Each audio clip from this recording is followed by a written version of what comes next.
Mapagpalang araw po sa ating lahat. Welcome again to our 365 daily devotion. Our topic for today is humility makes us safe in God. And our scripture for today is Luke chapter 18 verse 14. I tell you that this man, rather than the other, went home justified before God.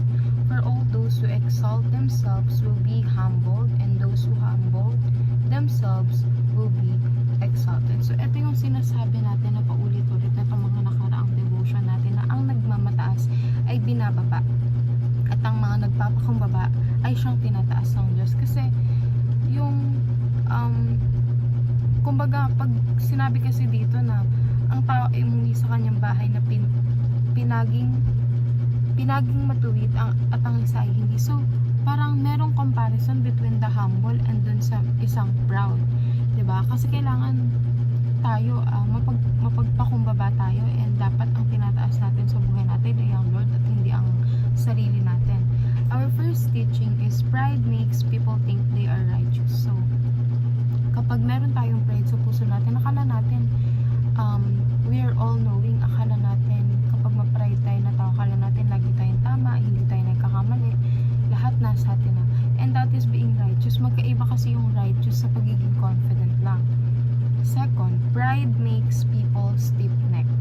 So, ibig sabihin ng parang nagiging stiff-neck is parang hindi ka na tumitingin or hindi ka na nakakakita ng ibang perspective kasi sa tingin mo na yung perspective mo lang ang tama and hindi mo na kino-consider yung perspective ng ibang tao, diba? Third, pride separates people from God. So, yung pride natin, ayun yung naglalayo sa atin sa Panginoon kasi ang Panginoon gusto niya magpakumbaba tayo para lumapit tayo sa Kanya. That is something na kailangan natin gawin at yan ay utos ng Diyos. Pero dahil sa pride, nalalayo tayo kasi kung may pride tayo, parang ayaw natin manghingi ng tulong sa Lord. Pag may pride tayo, piling natin, alam natin ang lahat at hindi natin siya kailangan. That is what pride is doing to us. And yun yung dapat nating iwasan kung gusto natin mapalapit sa Panginoon. Our first application is repent while we still have time. So, paulit-ulit na sinasabi natin na tomorrow is not a promise. Hindi mo alam kung okay ka pa ba kinabukasan, kung ganito, kung magigising ka pa din ba. So, repent now. Kasi if not now, when? Hindi mo alam kung okay ka pa bukas. So, bakit ngayon pa lang hindi ka na mag-repent? Bakit ngayon pa lang ayaw mong mag-repent, diba?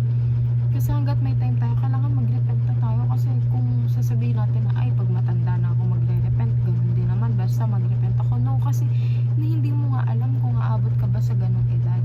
Second, return to God in humble submission. So, pag bumalik tayo sa Panginoon, magpakumbaba tayo, huwag tayong parang tayo pa yung mataas. Kasi nga, He is called God for a reason, and kailangan iparamdam natin sa Kanya na mas mababa tayo sa Kanya kasi gusto niya na maramdaman natin or gusto niya na matuto tayo na magpakumbaba at huwag tayong magmataas. And last but not the least, recommit to live for God. So, kailangan maging committed tayo sa pagmamahal sa Panginoon, and kung mahal natin ang Panginoon, hindi magiging mahirap sa atin ang mga kautusan niya, lalo na yung pagpapakumbaba. Yung pagpapakumbaba sa Panginoon is a sign that we are loving Him and sumusunod tayo sa utos niya. And ayun pa lang, mabuti or maganda na yun dahil nagkakaroon ka ng commitment para sundin ang Panginoon, and doon pinagpapala niya lahat na sumusunod sa Kanya at lahat na nagpapakumbaba na sinusunod siya ay Kanyang itinataas. Yun lamang po, and see you again on our next 365 daily devotion.